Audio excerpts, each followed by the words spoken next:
السلام علیکم ورحمۃ اللہ وبرکاتہ۔ حضرت معاذ ابن جبل رضی اللہ تعالیٰ عنہ فرماتے ہیں کہ ایک مرتبہ نبی پاک صلی اللہ علیہ وسلم ہمیں فجر کی نماز پڑھانے کے لیے نہیں آئے۔ ہم انتظار کرتے رہے یہاں تک کہ سورج طلوع ہونے ہی والا تھا کہ آپ جلدی جلدی تشریف لائے اور اقامت کہی گئی۔ اس کے بعد آپ نے مختصر نماز پڑھائی۔ نماز پڑھانے کے بعد آپ نے بآواز بلند لوگوں سے کہا کہ سب اپنی اپنی جگہ پر بیٹھے رہیں۔ پھر آپ ہماری طرف متوجہ ہوئے اور آپ نے فرمایا کہ آج میں تمہیں فجر کی نماز اس لیے پڑھانے نہیں آیا کیونکہ رات کو میں نے قدر استطاعت اللہ کی عبادت کری، اس کے بعد مجھے اونگ آ گئی اور وہ مجھ پر غالب آ گئی، تو میں نے دیکھا اپنے رب کو ایک بہترین صورت میں۔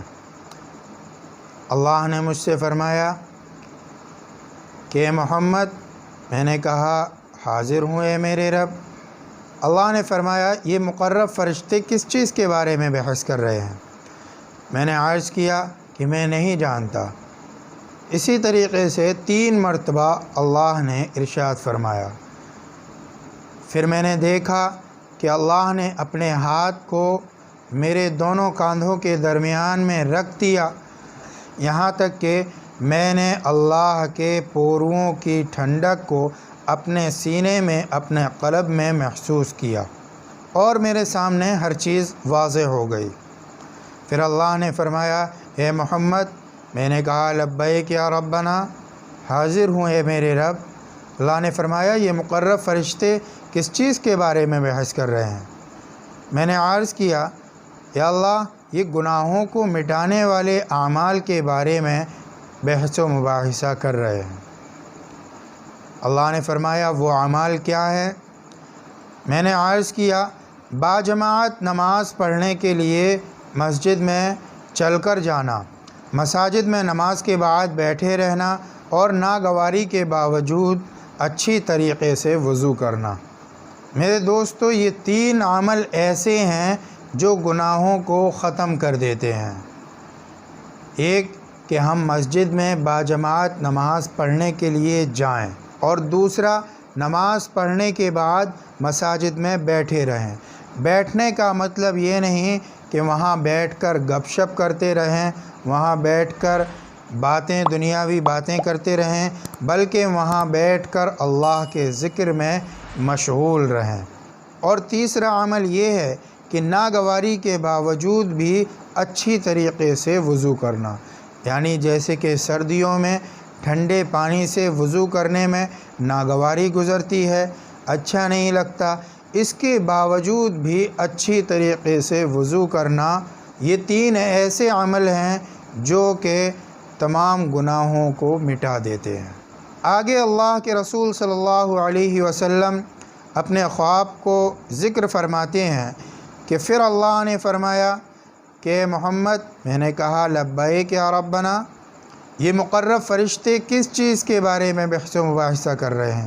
میں نے عرض کیا کہ یہ درجات کو بلند کرنے کے بارے میں بحث و مباحثہ کر رہے ہیں۔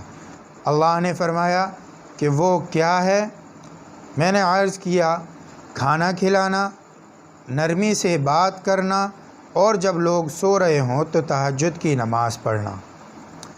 تو یہاں بھی اللہ کے رسول صلی اللہ علیہ وسلم نے 3 ایسے عمل گنائے جن سے درجات بلند ہو جاتے ہیں۔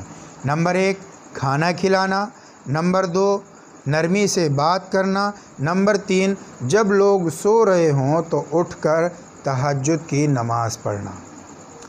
پھر اللہ نے فرمایا کہ کچھ مانگ لیں، تو میں نے عرض کیا کہ اللہ میں نیک عمل کرنے اور برے کام سے بچنے اور مساکین سے محبت کرنے کی توفیق مانگتا ہوں، اور یہ کہ جب بھی تو کسی قوم کو کسی فتنے میں مبتلا کرنا چاہے تو مجھے اس میں مبتلا کرنے سے پہلے فوت کر دینا۔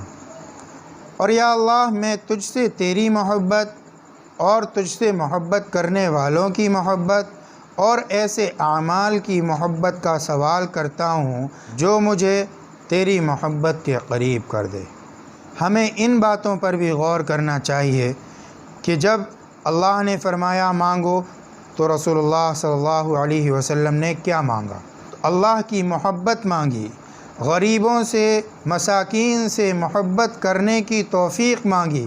آج ہم غریبوں کو منحوس سمجھتے ہیں، غریبوں سے ہم دور رہنا چاہتے ہیں، ہم غریبوں سے نفرت کرتے ہیں۔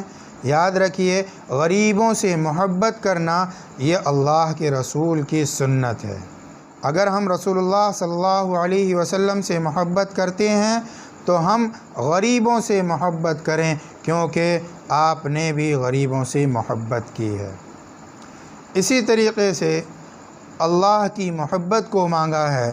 ہمیں ہمیشہ یہ خیال رکھنا چاہیے کہ اللہ ہم سے راضی رہے، اللہ ہم سے محبت کرتا رہے، اللہ کے ہم دوست بن کر رہیں، اللہ کے ہم ولی بن کر رہیں۔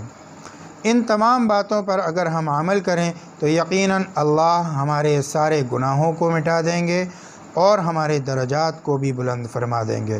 اللہ ہمیں عمل کی توفیق عطا فرمائے۔ السلام علیکم ورحمۃ اللہ وبرکاتہ۔